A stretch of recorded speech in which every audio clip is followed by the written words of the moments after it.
ha guiado tu camino y a tu lado siempre está. Sus promesas cumplirá y a su tiempo lo verás. Eres parte del pueblo de Dios, Él te levantará, te restaurará y tu victoria llegará. Fuiste llamado y escogido, a su voz has respondido. Es tiempo de creer. Centro Victoria, nacimos para vencer. Muy bien, felices. Bueno, ayer estábamos hablando de una historia en el Evangelio de Lucas, capítulo 11, pero no vamos a echar para atrás todo el cassette. Nada más estábamos hablando de una enseñanza que Jesús estaba dando con respecto a los demonios, a los espíritus inmundos, de lo que pasaba cuando el demonio salía de una persona y se iba por ahí a dar vueltas y no encontraba reposo, y volvía a su antigua habitación y la encontraba vacía, adornada, y como estaba vacía, pues se iba y traía 7 espíritus peores, y la postrera condición de aquella persona venía a ser peor que la primera. Hoy no es muy común hablar de demonios, no es muy popular. Ha habido mucha ignorancia, ha habido mucho fanatismo.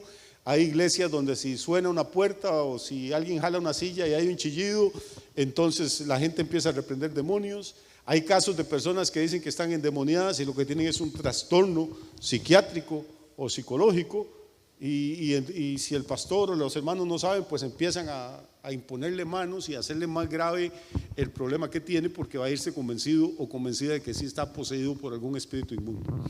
Nosotros no vemos demonios en cada parte, no vemos espíritus inmundos en cada parte, pero somos creyentes en la Biblia y vivimos por lo que la Biblia dice, y la Biblia dice que hay espíritus inmundos y que hay demonios y que tenemos lucha no contra sangre ni carne, sino contra principados y potestades y huestes de maldad.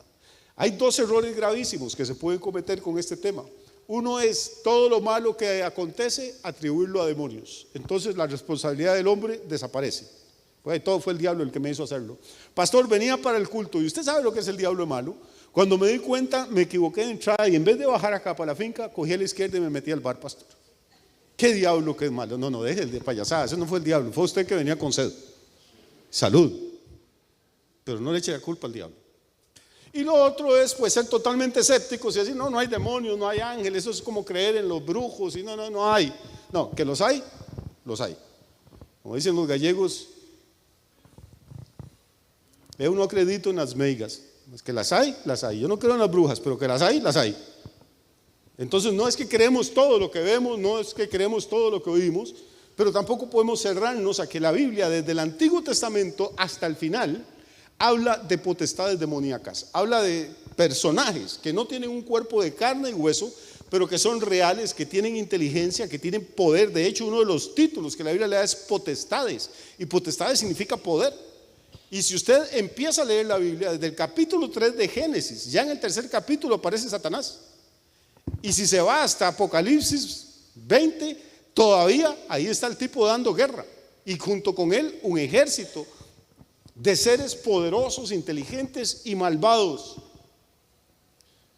Pero hoy yo no quiero hablar de esos señores y señoras que echan demonios a cada rato, ni que hacen exorcismos, ni que creen que están endemoniados. Hoy quiero enfocar el asunto desde otro punto de vista, y vamos a ir despacio porque es necesario que esto quede claro.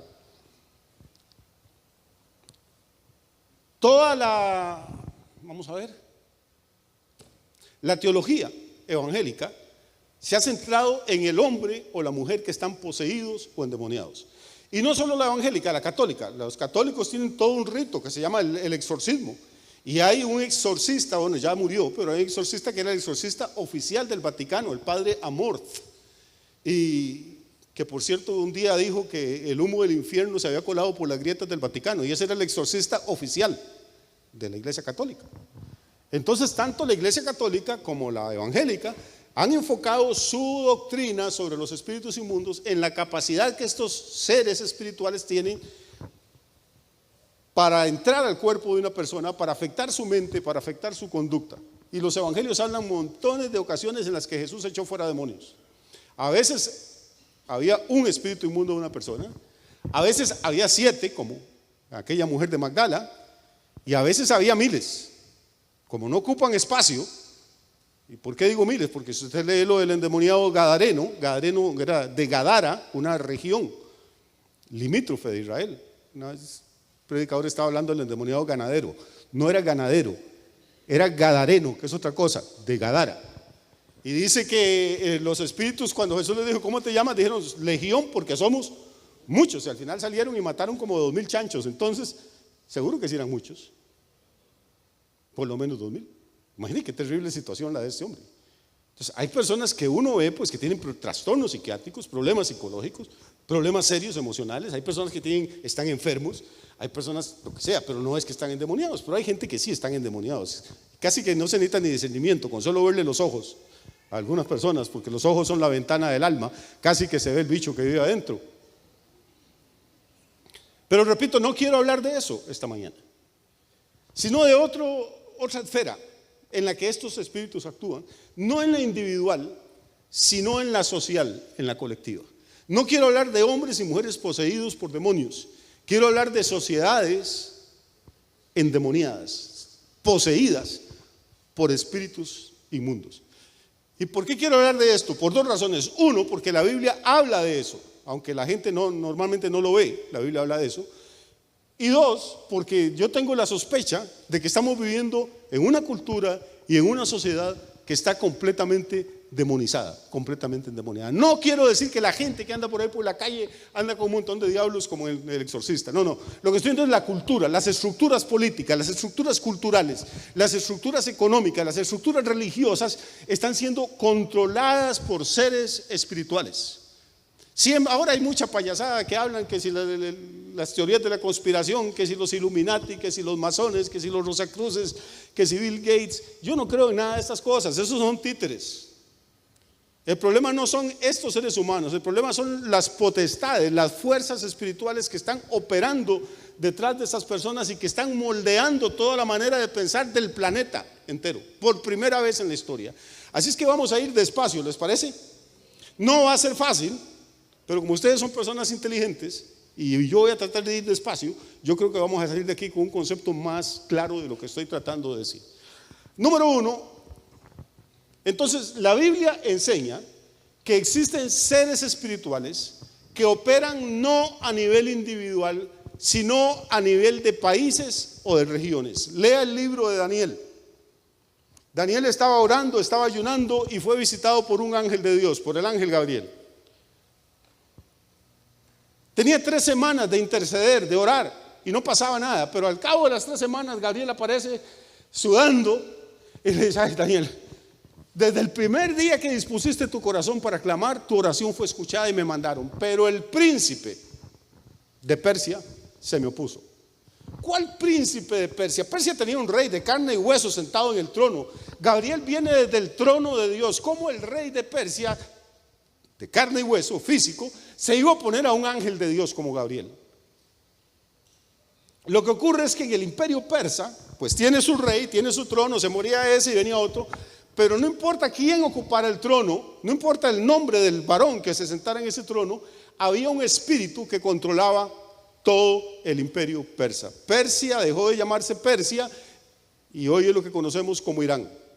Ahora, ¿por qué dejó de llamarse Persia? Porque el último gobernante de Persia, el Shah, lo derrocaron y murió. Dejémoslo ahí.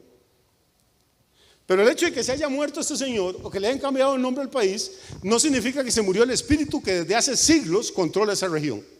Y el ángel Gabriel sigue explicando y le dice a Daniel: y apenas termine de darte ese mensaje me voy, porque va a venir el príncipe de Grecia y voy a tener otra batalla.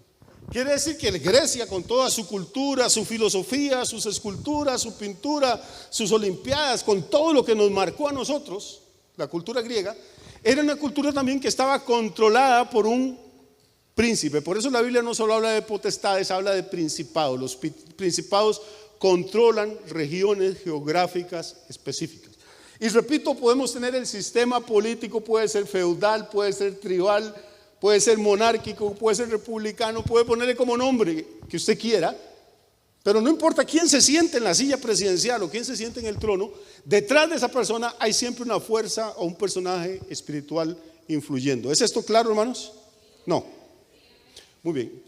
Eso me lleva a la sospecha de que en Costa Rica debe haber uno también.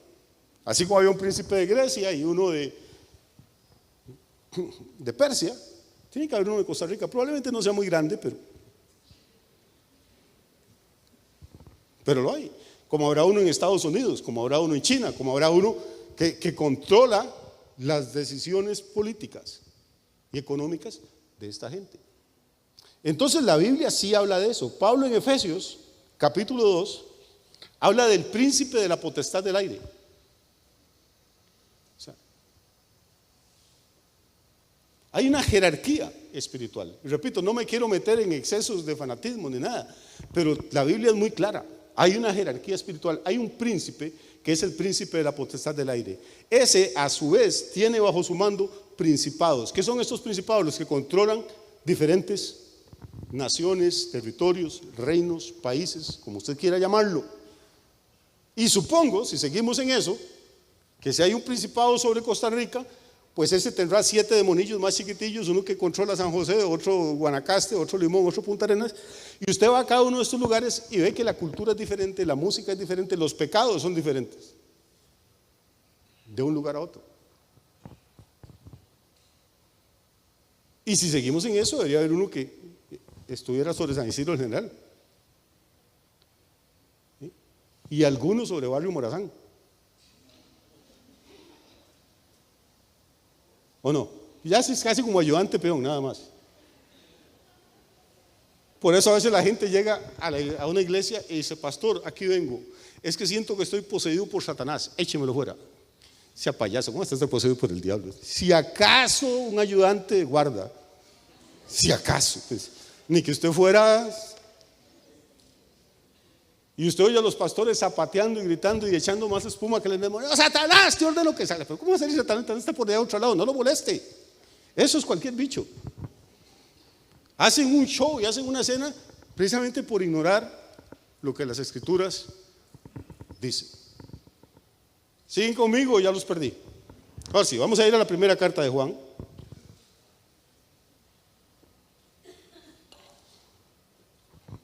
Primera carta del apóstol Juan, capítulo 2, versículo 18.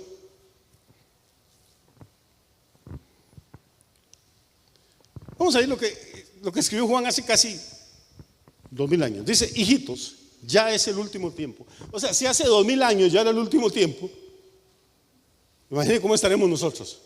Estamos jugando después de los 90 minutos reglamentarios hace rato.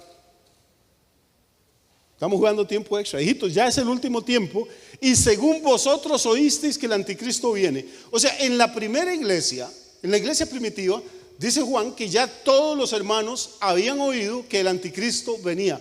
O sea, los apóstoles que fundaron estas iglesias, a las congregaciones les enseñaban de las cosas finales, les enseñaban de escatología, les enseñaban que iba a haber un gobernante mundial que se llamaba el anticristo y que iba a aparecer en el futuro. Según vosotros habéis oído que el anticristo viene. Esto no es una doctrina que se inventó alguien hace 100 o 200 años.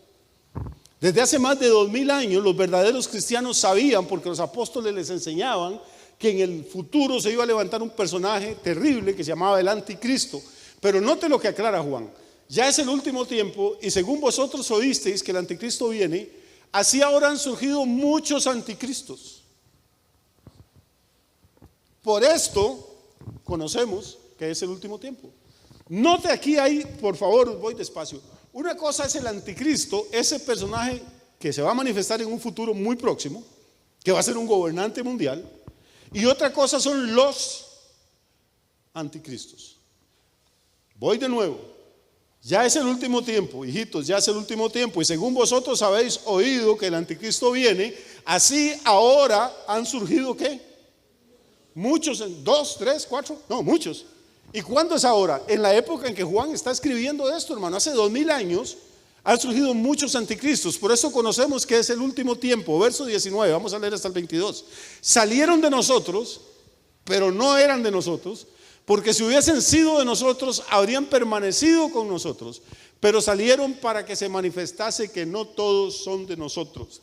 Estos anticristos de que habla Juan es gente que conoció la verdad, que estuvo en la iglesia, que conocieron a Cristo, que fueron salvos, salieron de nosotros, dice. No dice que estuvieron infiltrados, no, pertenecían a la congregación, pero salieron de nosotros, pero no eran de nosotros. O sea, el hecho de que alguien está sentado aquí no significa que usted es cristiano. Puede estar entre nosotros y no ser de nosotros. ¿Sí me estoy explicando o no? Salieron porque, ¿cuál es la prueba? Dice, porque si hubieran sido nosotros, habrían permanecido con nosotros.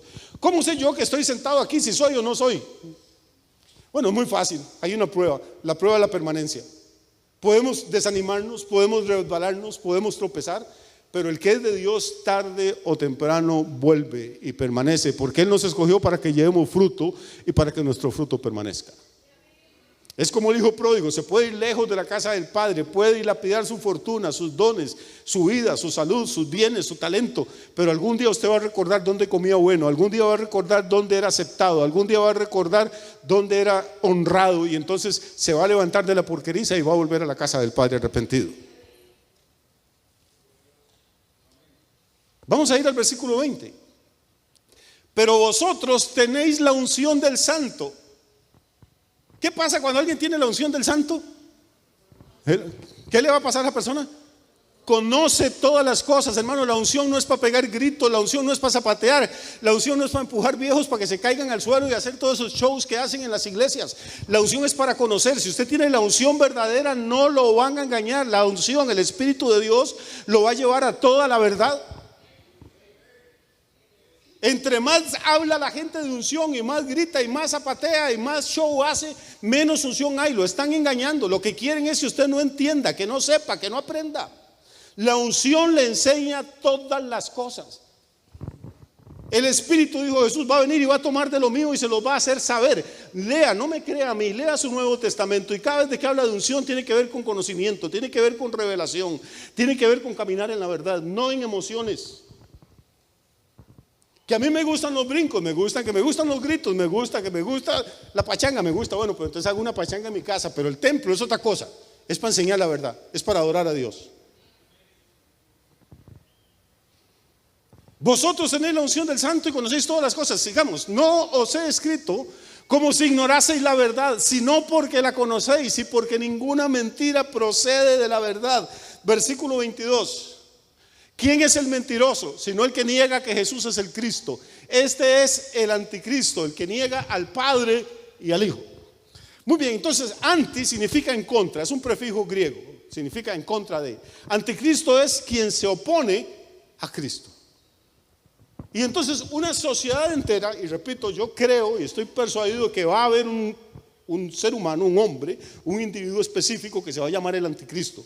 Pero Juan nos está explicando que ya desde la época de él habían salido muchos anticristos. No porque estos iban a ser gobernantes mundiales, sino porque se caracterizaban por una cosa: uno, habían conocido la verdad, y dos, negaban que Jesús fuera el Mesías, el Cristo. Entonces una sociedad entera se puede volver anticristiana. ¿Cómo explica usted lo que está pasando, por ejemplo, en nuestra sociedad? ¿Cómo explica usted, por ejemplo, que las mujeres del movimiento de liberación femenina argentinas, la inmensa mayoría un poco desquiciadas, que necesitarían estar en un hospital, para hacer una manifestación a favor de los derechos de las mujeres, entren a las catedrales católicas, a los templos, se alcen las naguas o se bajen los pantalones y orinen y defequen en los templos? ¿Qué tiene que ver eso, pregunto yo, con la liberación femenina, con los derechos de las mujeres? ¿Por qué no van y lo hacen en una mezquita musulmana? Porque ahí mismo las matan. ¿Por qué no lo hacen en la discoteca donde se van a drogar y a fornicar? Porque la sacan a patadas. Yo no soy católico, apostólico ni romano, pero respeto la fe de las personas. Igual respetaría la mezquita, igual respetaría una sinagoga judía. Pero ¿por qué precisamente donde el nombre de Jesús es mencionado, donde el nombre de Jesús es invocado, esta gente canalizan todo su odio y su perversión? ¿Por qué en Nueva York hacen un concurso de arte moderno? ¿Y sabe quién se lleva el primer lugar? Un tipo que en una jarra de vidrio de 2 litros, hermano, la llenó de orines humanos y metió un crucifijo cabeza abajo, y a ese le dan el primer premio. Haga eso con una figura de Mahoma en un país, no, en un país árabe, no, hágalo en Estados Unidos con una figura de Mahoma para que vea lo que pasa. Hágalo con una figura del presidente de los Estados Unidos para que vea lo que pasa. Hágalo con una figura de un negro para que vea lo que ocurre. Hágalo con una figura de una mujer o de un homosexual para que vea lo que ocurre. Pero como es el Cristo que nosotros adoramos y tampoco creo en los crucifijos, pero es por ser el nombre de Cristo el que está siendo humillado, le dan un premio. Para mí ese tipo es un anticristo y probablemente creció en una iglesia protestante en los Estados Unidos. Y tan anticristo es él como los pervertidos que le dieron el premio. Es toda una sociedad que puede darle un premio a un asco, a una basura como esta. Una sociedad que alaba a un grupo de mujeres desquiciadas que entran a defecar a una iglesia católica. A una no, a montones. Es una sociedad que perdió el rumbo, que perdió el norte, que perdió la capacidad de discernir entre el bien y el mal, entre la libertad y los derechos. Es una sociedad que está controlada ya no por seres humanos comunes y corrientes, sino por personas que conocieron la verdad y apostataron. Que un tiempo tuvieron la casa vacía, pero que llegó el espíritu que los poseía antes con 7 compas peores y terminó enloqueciéndola. Las cosas que están ocurriendo no son normales, hermano. Las leyes que se están aprobando no son normales. En ninguna cabeza normal cabe esto. ¿Y qué es lo que está pasando? Lo que está pasando entonces, cuando la gente toma esa actitud, y vamos a leer mucha Biblia hoy, vamos a ir a Romanos capítulo 1, versículo 28. ¿Están conmigo o ya los perdí? ¿Sí? Repito, tal vez no sea tan fácil esto de captarlo al principio, pero déjeme terminar. Vea lo que ocurre. La sociedad rechazó a Dios. Usted hable de lo que sea y va a encontrar. Hable de Cristo y va a tener problemas. ¿Quiere hacer una prueba?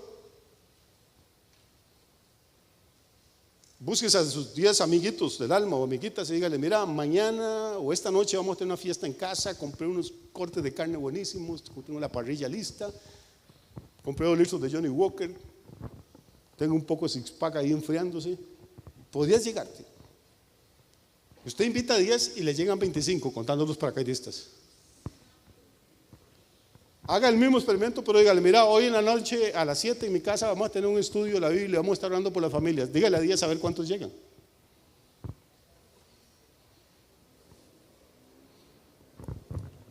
Mencione a Dios, mencione a Cristo, mencione a la Biblia e inmediatamente hay un rechazo automático. Y son personas que dicen que creen en Dios. Hay un rechazo automático. Diga: mira, compré una pantalla gigante y vamos a ver un partido. Bueno, para contar de estrenar la pantalla, aunque sea de la liga, el partido, pues vamos a ver un partido de la liga. Le llega un montón de gente. Trate de planear algo para el Señor, hermano, y va a ver la dificultad, va a ver la resistencia que hay. Y la gente, lo mucho hace: no, mira, yo para esas cosas, no, es que yo ya tengo mi religión. Qué raro, para ver guaro no le estorbaba la religión.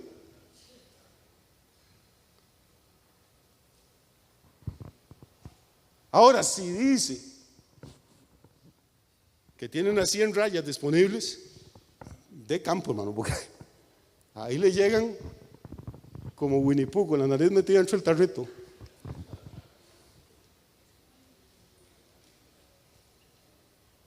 El problema no es la droga, el problema no es el sexo, el problema no es el licor, el problema surge cuando usted menciona el nombre de Jesús, hermano. Ahí es donde se para la gente de pezuñas y no quieren moverse. Dios es una palabra.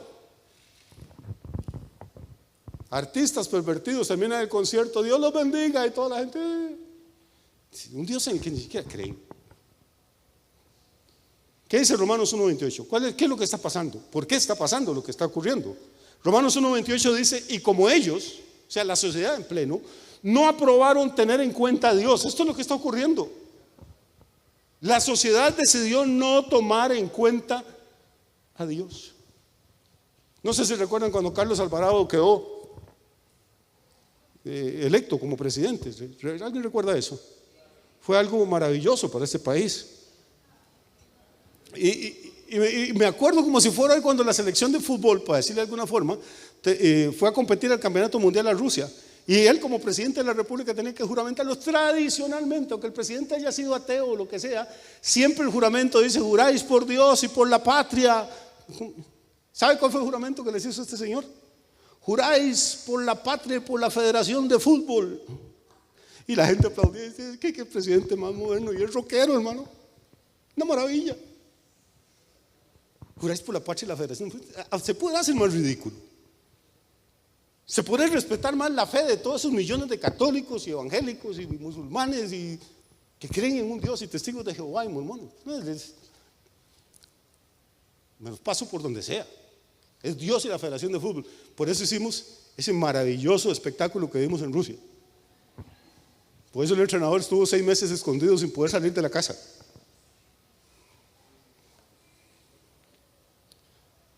Y tal vez se hubieran jurado por Dios igual, quedan en último lugar. No estoy hablando de fútbol. Es el hecho, la jactancia de que Dios no lo cuento por ni para un juramento de una selección de fútbol. Dios no entra en juego. No los tenemos en cuenta. Y como ellos no probaban tener en cuenta a Dios, Dios los entregó una mente reprobada. No el diablo, ahora Dios. Voy despacio, hermano. El juicio más terrible no es caer en manos de Satanás. Porque si usted cae en manos del diablo todavía tiene esperanza, puede clamar a Dios para que lo libre. Pero si cae en manos del Dios que es fuego consumidor, ¿a quién va a clamar? Esto fue la conclusión a la que llegó el Chapulín Colorado, hermano. Y ahora, ¿quién podrá salvarnos? Si usted cae en manos del enemigo, puede clamar a Dios para que lo liberte. Pero si cae en manos del Dios vivo, la Biblia dice que horrenda cosa es caer en manos del Dios vivo. Ahora esta sociedad, hermano, Dios la entregó. No el diablo, ahora note, Dios los entregó a una mente reprobada para hacer cosas que no convienen. Hace 22 días estaba viendo un video de un muchacho como de 16, 17 años en España. Como a los 14 o 15 años decidió que él no era varón, que era una mujer que había nacido un cuerpo varón. Y fue, siendo menor de edad, sin autorización de los padres. Fue para que hacer el cambio de sexo. Empiezan con un tratamiento hormonal que dura no sé si un año, y a ponerle progesterona y para que le nazcan pechos, y después le cortan el pene, los testículos, le hacen ahí cambios. No quiero ni imaginarme lo que es doler y lo terrible que es una cirugía esta. Y 2 años después sale diciendo que cometió el error más grande de su vida, porque sí es un varón. ¿Y ahora qué le pegamos?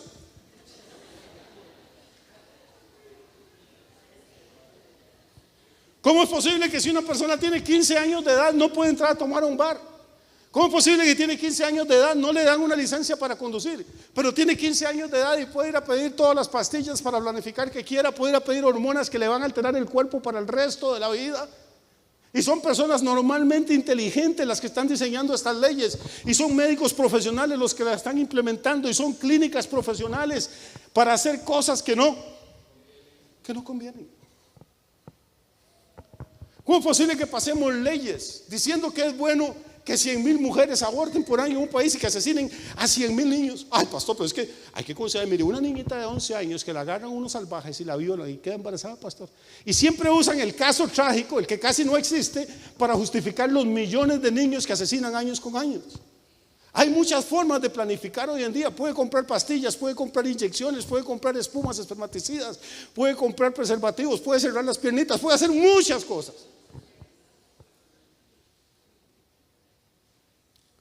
¿Por qué un niño inocente tiene que pagar por el embarazo que se consiguió en una noche de drogas o de borrachera?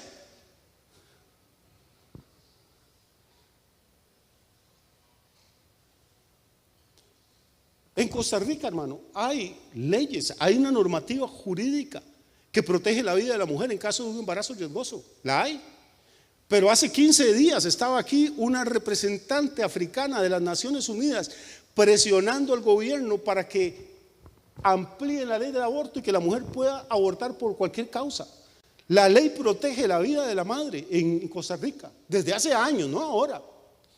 Entonces, ¿por qué quieren ampliarla? Porque ahora quieren proteger la salud de la madre. Es un cambio pequeñito de vida a salud. Pero en salud, una vez que aprueban, entra la salud emocional también. Entonces la muchacha que quedó embarazada y tiene 5 meses de embarazo, dice, es que si este hijo nace, me va a producir depresión, trastorno, me va a perjudicar económicamente porque no va a poder trabajar. Venga, abortémoslo. Pero ¿por qué no lo pensaste antes? Están convirtiendo los hospitales y las clínicas en un matadero para después vender los pedazos de feto y de placenta a las compañías que hacen las cremas que usted se embarra en la cara, hermano. Y terminan haciendo negocio con los niños. Pero a la gente se le parece fantástico, normal, qué avanzados que somos, qué progresistas, qué maravilla.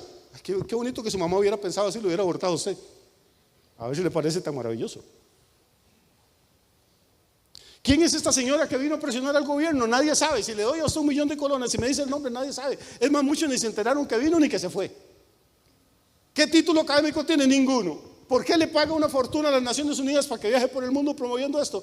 Porque en África fue la principal promotora del asesinato de bebés. Como no se atrevan a decir aborto, entonces dicen interrupción del embarazo. Hermano, no existe interrupción del embarazo. Un proceso se interrumpe cuando puede volver a ser retomado o continuado. Voy a interrumpirme yo de hablar mientras contestan el teléfono. Hermano, contéstelo o llévelo fuera, por favor.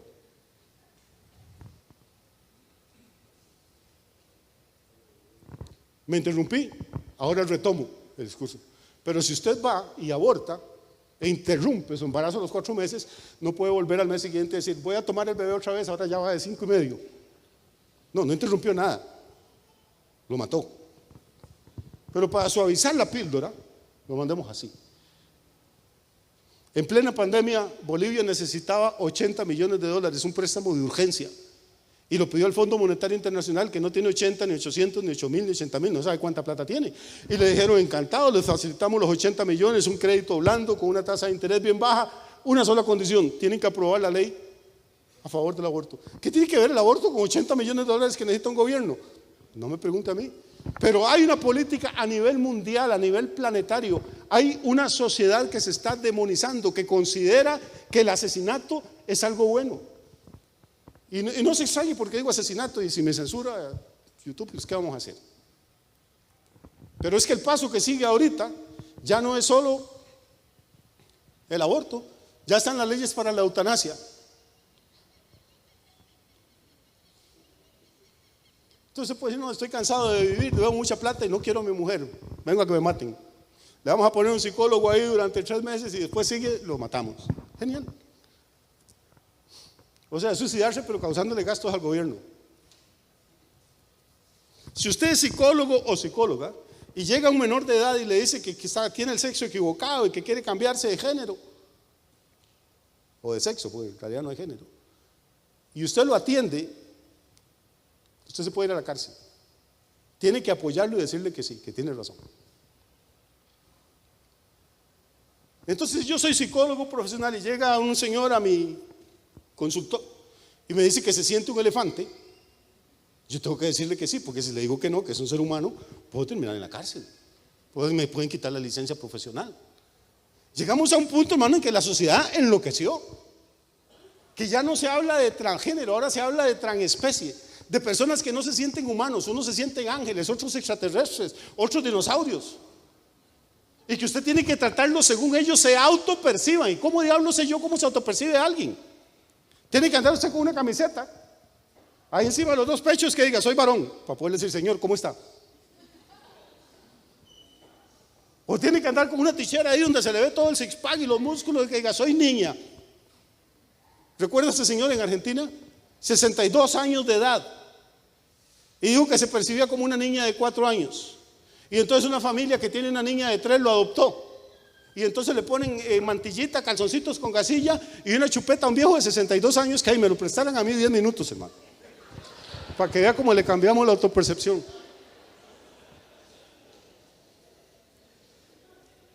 Hemos llegado a un extremo del absurdo, del ridículo más espantoso.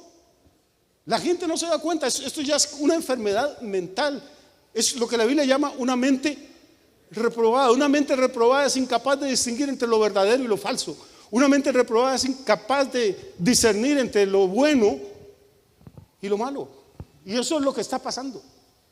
Y yo insisto en esto, a mí no me preocupa tanto por nosotros que ya estamos un poquito pasaditos de sal. Me preocupa por las generaciones que vienen detrás de nosotros.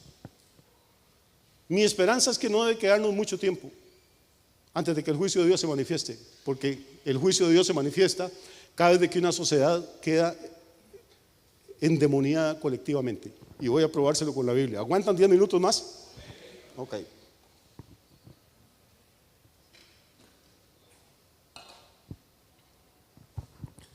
usted lee el relato bíblico con cuidado, ¿qué pasó en la época de Noé? Es que pecados siempre ha habido y endemoniados individuales siempre han habido, pero cada cierto montón de siglos llega un momento en que la maldad se extiende a tal forma que afecta a toda una sociedad. La sociedad de la época de Noé, dice, la tierra entera se llenó de violencia y se corrompió, y entonces cayó un juicio, ¿o no? Si usted lee la historia de Babel, ¿qué es Babel? Una sociedad entera que se llenó de soberbia y dijeron: vamos a hacer una torre tan alta que llegue hasta el cielo. Tenemos los recursos, tenemos la plata, tenemos la tecnología, tenemos los arquitectos, tenemos el know-how, sabemos cómo hacerlo. Y entonces cae el juicio sobre toda la sociedad. ¿Qué pasó en Sodoma? Una sociedad entera. No es que habían homosexuales o lesbianas, no, es que la sociedad entera, dice que desde el más viejo hasta los niños. Y no era consentido. Repito, a mí no me interesa absolutamente lo que hagan dos adultos cuando están solos y ellos consienten.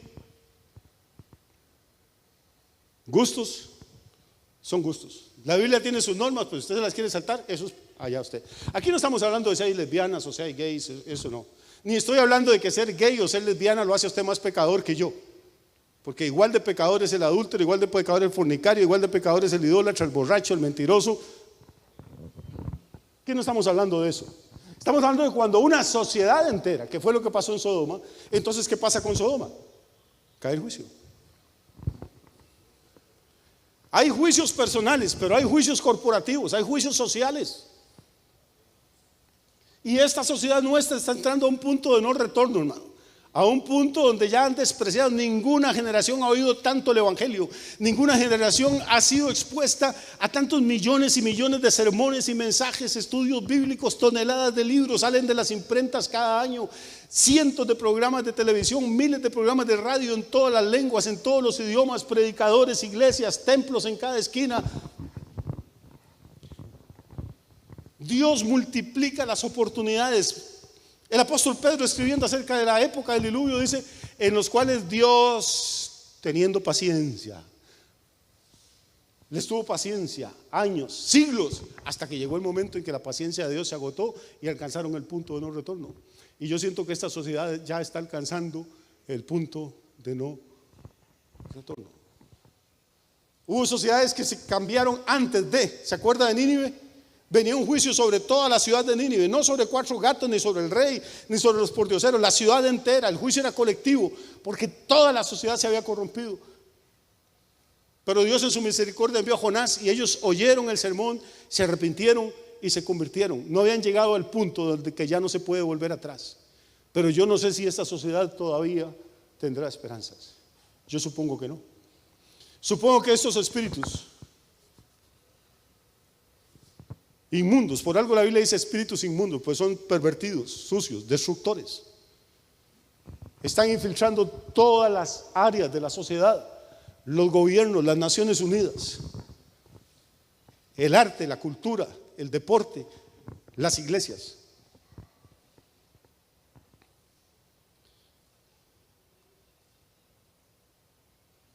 Y como ellos no probaron tener en cuenta a Dios, Dios los entregó, dice, a una mente, ¿qué? Reprobada. ¿Le pasó al pueblo de Israel o no? El pecado de Israel fue la idolatría. Todo el pueblo, desde el rey hasta el más pequeño. ¿Qué pasó? Llegó Babilonia, llegó Asiria y los desarmaron.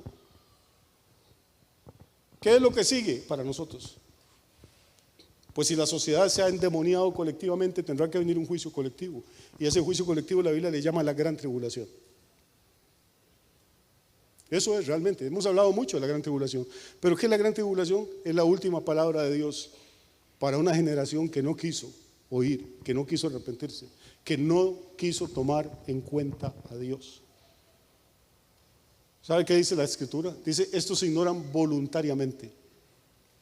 Yo no creo que haya nadie que se vaya a ir al infierno por ignorancia. La gente elige ignorar, no quiere saber nada. Una vez Pablo estaba predicándole a un funcionario del Imperio Romano, y Pablo empezó a hablar de la resurrección de los muertos y del juicio venidero. Y el funcionario le dijo: ay Pablo, Pablo, estás loco, las muchas lerchas te vuelven loco, mejor yo me voy y otro día hablamos de estas cosas. eligió voluntariamente seguir en la ignorancia.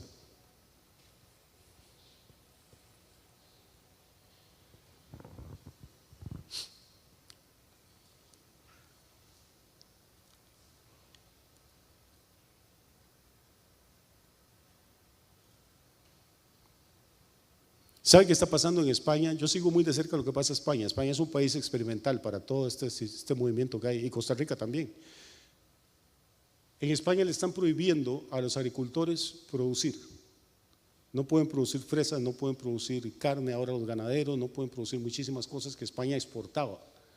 Ahora la Comunidad Europea les prohíbe y los obliga a importarlas más caras desde Marruecos, que es un país musulmán.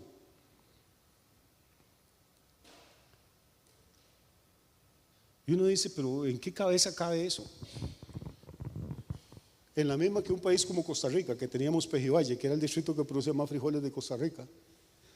Ahora los campesinos de Costa Rica no pueden producir frijoles, tenemos que comer frijoles producidos en China. Tenemos la tierra, tenemos los campesinos que saben cómo hacerlo, pero tenemos un sistema que les cobra los fertilizantes, los pesticidas y todos los insumos agrícolas a precios tan altos que hace que sea antieconómico producir aquí y sale más barato comprarle a China. La economía,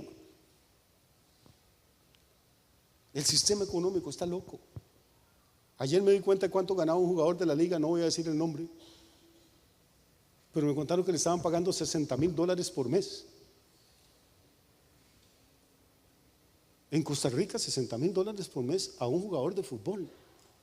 Y yo digo, ¿qué le aporta? Con todo respeto, aquí hay gente que son jugadores profesionales y otro poco de fiebres nada más. Pero ¿qué le aporta un jugador de fútbol o de basquetbol o de voleibol o de lo que sea al país? Nada. Le aporta un campesino que se levanta a las 5 de la mañana y va a volar machete y a sembrar maíz y frijoles, porque eso comemos. Nosotros no comemos bolas de fútbol, ni de voleibol, ni de basquetbol. Comemos arroz y frijoles. A ese campesino le pagan una miseria, hermano. Y el patrón todavía trata de pagarle menos. Pero un tipo que lo que hace es correr y tienen que pagarle médicos, psicólogos, kinesiólogo, masajista, aguatero. Pero cuando firman contratos por 60, ese es pobre, imagínense que juegan en España, en Europa. Cuando firman contratos por millones, la gente babea de la felicidad y viste, firmó 10 millones de euros, como si a usted fueran a dar una peseta.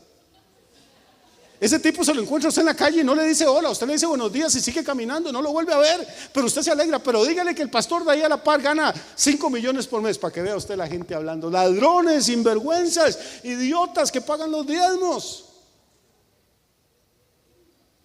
Mientras que ese pastor tal vez ora por la ciudad, ayuna por la ciudad. Cuando su madre se está muriendo, tal vez a él le va a tocar irla a consolar y acompañar en las últimas horas. Cuando su hijo está enfermo, tal vez es el que Dios va a usar para hacer un milagro.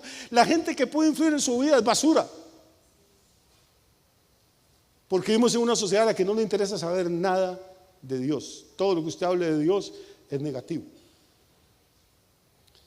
Y el resultado de no tener en cuenta a Dios es que viene la primera parte del juicio. Y la primera parte es que Dios entrega a esa sociedad a una mente reprobada. Y cuando esa sociedad llega a su colmo, viene la parte física del juicio, que es lo que la Biblia llama la gran tribulación. Ya los espíritus del anticristo que Juan escribió en el primer siglo, que habían salido, están operando. Esos no se han muerto. Los mismos que estaban vivos en la época de Juan están vivos hoy. Han cambiado de caballo, pero el jinete es el mismo. Y están operando en los líderes políticos, económicos, culturales, religiosos. Pastor, me estoy como deprimiendo. No se deprima, alégrese. Esto es justamente lo que la Biblia dijo que iba a ocurrir. Dijo que usted tenía que brillar. Y la luz solo brilla en las tinieblas. Y entre más oscuro se ponga el panorama alrededor de nosotros, más gloria Dios va a traer sobre la iglesia. Y Dios va a levantar más hombres y mujeres que iluminen el camino, que digan, esta es la verdad. Aquí estoy yo y el precio que haya que pagar, lo vamos a pagar. Pero aquí estamos nosotros. Eso es lo que Dios está buscando. Jesús dijo, somos la sal de la tierra. Hermano, el planeta no se ha terminado de podrir porque hay sal en el planeta todavía. ¿Entiende eso? ¿Entiende eso? ¿Entiende por qué estos espíritus no han podido tomar el control y montar al que ellos quieren montar todavía? Porque al presente hay quien se los impide, pero ese que se los impide va a ser quitado de en medio cuando Cristo venga. Y entonces el mundo va a ver que la Biblia tenía razón y que esos 4 loquitos y fanáticos que andaban por ahí predicando que Cristo era el único camino, tenían razón. Así que para mí, no sé usted, pero a mí entre más grande el problema, más me crezco. Estas cosas me animan a seguir adelante. Y hace muchos siglos, hace 2600 años, el profeta escribió y dijo: vendrá el enemigo como ríos, pero el Espíritu del Señor levantará bandera contra él. Así que, hermano, no se asuste por lo que va a pasar en los meses y años que vienen. Habrá leyes todavía más locas que las que estamos viendo, habrá modas más locas, costumbres más locas, costumbres más pervertidas. Usted no se asuste, saque pecho, levante la cabeza y diga: esto estaba profetizado, esto es el cumplimiento de lo que el Señor había dicho. Y el enemigo está viniendo como una inundación, pero el Espíritu de Dios va a levantar bandera contra él. Creo que antes de que Cristo venga, no solo vamos a ver la generación más pervertida en el mundo, pero vamos a ver la iglesia más consagrada, más llena del Espíritu Santo, más poderosa en Dios, que ha caminado sobre este planeta. Y usted es parte de esa iglesia, usted es parte de esa generación. Vamos a ponernos en pie.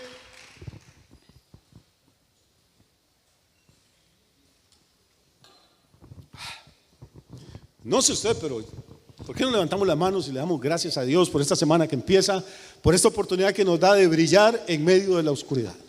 No de ser perfectos, porque no lo somos, pero de hacer nuestro mejor esfuerzo, nuestro mejor intento. Que Dios nos dé la gracia para mantener el mensaje puro y simple y sencillo. La Biblia es la palabra de Dios y Cristo es el camino, la verdad y la vida. Y no hay otro nombre bajo el cielo dado a los hombres en que podamos ser salvos. Nuestro mensaje tiene que ser claro, que hasta la persona más sencilla lo pueda entender. Y este Cristo que los hombres escupen, que sumergen en jarras de orina, que desprecian y ridiculizan, a ese el Padre le hizo Señor y Cristo y le dio un nombre que es sobre todo nombre. Y en el nombre de Jesús se va a doblar toda rodilla en el cielo, en la tierra y debajo de la tierra, porque la palabra no puede ser quebrantada. Antes van a pasar el cielo y la tierra que la palabra de nuestro Dios se quede sin cumplir. Padre, te damos muchas gracias en esta mañana. Espíritu Santo, te bendecimos porque tú eres el motor de la iglesia, la vida de la iglesia, la unción en la que nos va a enseñar toda la verdad. Gracias por el privilegio de vivir en esta generación, Dios, donde todavía tenemos libertad para levantar nuestras manos y adorarte, y levantar nuestra voz y proclamar, Señor, a voz en cuello, que Jesucristo es el Señor y que no hay nadie más que pueda darnos salvación ni libertad ni llevarnos a la vida eterna sino el Hijo del Dios viviente. Bendigo, Señor, cada hombre y cada mujer que está en esta casa en esta mañana. Bendigo sus hijos, bendigo sus planes, bendigo su profesión, sus sueños, su empresa, su estudio, Padre, lo que hacen, lo que tocan, las generaciones que vendrán detrás de ellos, que sean benditas también, Padre. Y bendecimos a los que no pudieron venir hoy, están descansando en sus casas, o están trabajando, o están enfermos, o están de viaje. Sé tú con ellos guardándolos, Padre, y protegiéndolos. Gracias, Señor, en el nombre de Jesús, por la vida de cada uno de estos queridos hermanos y hermanas. Gracias por las cosas maravillosas que has hecho en ellos, por las que estás haciendo y por las que estamos seguros que vas a hacer en los días venideros, Padre. Gracias, en el nombre de Cristo. Amén y amén. Que Dios les bendiga muchísimo. Ahora sí.